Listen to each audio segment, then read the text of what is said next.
सर्वप्रथम या महाराष्ट्रात व या भारतात घडून गेलेल्या सर्व महान विचारवंतांना माझे सर्वप्रथम विनम्र अभिवादन. आदरणीय मंच, उपस्थित मान्यवर, माननीय परीक्षक वर्ग व जिथपर्यंत माझा आवाज पोहोचत आहे असे माझी श्रोतेगण.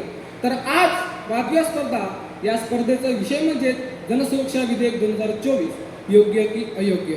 मी ओंकार श्रीकृष्णराव राऊत या विषयाच्या विरुद्ध बाजू बोलणार आहे. अर्थातच हे विधान अयोग्य आहे असे माझे मत मांडणार आहे.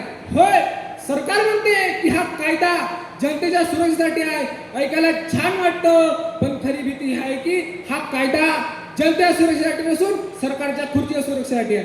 कारण जो सरकार प्रश्न विचारेल, जो आंदोलन करेल, ते पण आपल्या हक्कासाठी, तशा व्यक्तीला धरल्या गेलेला काही वेळ लागणार नाही. कारण सरकारने स्पष्ट म्हणलेलं आहे, आम्ही कुठलाही विचार करणार नाही. मग विचार करा, लोकशाही आहे, खरंच आहे, पण या लोकशाहीला मारण्याचं काम हे सरकार करतंय. आपला भारत देश सर्वाधिक लोकशाही असलेला देश म्हणून ओळखला जातो. आपल्या एशिया खंडातच नाही तर संपूर्ण जगात आपला भारत देश हा नावाने घातलेला आहे. काहून? कारण की लोकशाही आहे. उद्याला जर एखादी विद्यार्थी संघटना आपल्या हक्कासाठी किंवा सामाजिक संघटना आपल्या हक्कासाठी लढत असेल तर तशा संघटनेला सुद्धा बेकायदेशीर ठरवू शकतात. मग विचार करा, लोकशाही आहे. या लोकशाही मारणाऱ्या लोक हे आपल्या खांद्यावर बंदूक ठेवून करा शिकारी आहे. इतिहास सांगतो आणि इतिहास साक्षी पण आहे. ज्या समाजात मतभिन्नता असते तो समाज हुकुमशाहीकडे वळतो आणि तसंच चाललाय. उद्याला एखादा पत्रकार भ्रष्टाचार उघड करत असेल तर त्याला उग्र विचारसरणीचा म्हणून त्याला कोठडीत टाकले जाऊ शकते. उद्याला एखादी विद्यार्थी संघटना बेकायदेशीररित्या त्या कोठडीत टाकले जाऊ शकते. कारण ते आपल्या हक्कासाठी आंदोलन करतील. सामाजिक संघटना आपल्या समाजाच्या हक्कासाठी आंदोलन करतील म्हणून त्याला कोठडीत टाकले जाईल. उद्याला एखादा सामाजिक वर्ग म्हणजे समाज सुधारक आपल्या हक्कासाठी लढत असेल, आपल्या समाजासाठी सरकारसमोर बाब मांडत असेल तर तो उग्रच्या सरणीचा का? मला सांगा, उग्रच्या सरणी म्हणजे काय? कोणाकडे उत्तर आहे? बेकायदेशीर संघटना म्हणजे काय? तुम्ही असेच म्हणू द्याल, उग्रच्या सरणीवाला तो व्यक्ती जो समाजात बात पसरवतो. पण सरकारला समजायला पाहिजे की आपला कायदा ते मांडायला हवं. कायद्यात कुठेही स्पष्ट लिहिलं नाही. अरे स्पष्ट जाऊ द्या, कुठे लिहिलंच नाही की उग्र विचारसरणीवाला हा व्यक्ती आहे, बेकायदेशीर संघटनावाला हा व्यक्ती आहे. आपल्या समोर एक ताज उदाहरण आहे, मनोज जरांगे पाटलाचा आपल्या समोर एक ताज उदाहरण आहे. तो व्यक्ती आपल्या समाजासाठी, आपल्या आरक्षणासाठी लढतो. मग तो उग्र विचारसरणीचा काय? त्यासोबतची संपूर्ण जनता आहे ती काय बेकायदेशीर संघटना काय? असं नाही आहे.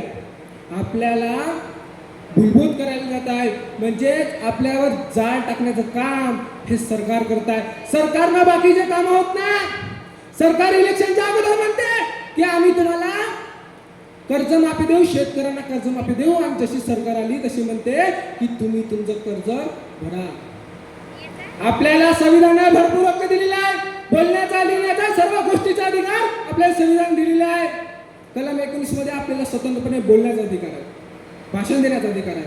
कलम 31 मध्ये सर्वात महत्वाची कलम, कोणताही व्यक्ती, कोणताही अधिकारी आपल्याला बिना शहानिशाशिवाय आग करता येणार नाही. मग सरकार कशी म्हणते की आम्हाला तुमच्यावर शंकाचारी आली की आम्ही तुम्हाला कोठडीत टाकू, तुम्हाला 7 वर्षाचा कारावास सुनावू आणि तुमचा दंड सुद्धा सुनावू?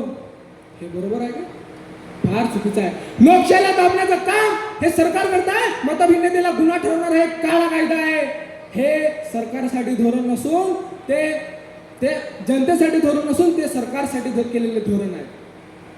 लोकशाहीला संपूर्ण मारण्याचं प्लॅनिंग हे सरकारने केलं आहे, जेणेकरून 100 जणांनी तयार नावे म्हणून त्यांनी हा कायदा तयार केलेला गेला आहे. म्हणून मी सांगतो की आपला आवाज हा केव्हाही गप्प ठेवू द्यायचा नाही. जेवढा आपला आवाज जास्त तेवढा सरकारपर्यंत पोहोचला पाहिजे. तशी या भाऊची साऊंड क्वालिटी. आता हा आवाज सरकारपर्यंत पोहोचायला हवा. बाकी राज्यात ओडिशा, तेलंगणा, गडचिरोली लागले जेवढे राज्य आहे तेवढ्या राज्याचा कायदा लागू केला गेला आहे. मी त्या दिवशी बातमी पाहिली की ओडिशामधल्या बालासोर येथील विद्यार्थिनीला विनयभंग करण्यात आलेला आहे. त्या राज्यात तर आहे कायदा अगोदर लागून, मात्र सरकारने काय केलंय, त्याला फक्त कितीतरी वर्षाची जेल सोडवली, बस झालं. ते तर आता सुद्धा होत आहे ना. होतंय की नाही? होतंय ना. म्हणून आपण या कायद्याचा विरोध केलेला पाहिजे. सरकारने हे जनतेसाठी नसून आपल्या स्वतःच्यासाठी हे कायदा स्थापित केलेला गेला आहे. काळा कायदा आहे. तो मतभिन्नतेला गुन्हा ठरवणारा, लोकशाहीची गडचिपी करणारा एक काळा कायदा आहे. मी ठामपणे सांगतो, जर सरकारने हा कायदा मागे नाही घेतला तर लोकशाहीची गडचिपी हे केल्याशिवाय राहणार नाही. एवढे बोलतो आणि माझे 2 शब्द संपवितात. जय हिंद, जय भारत.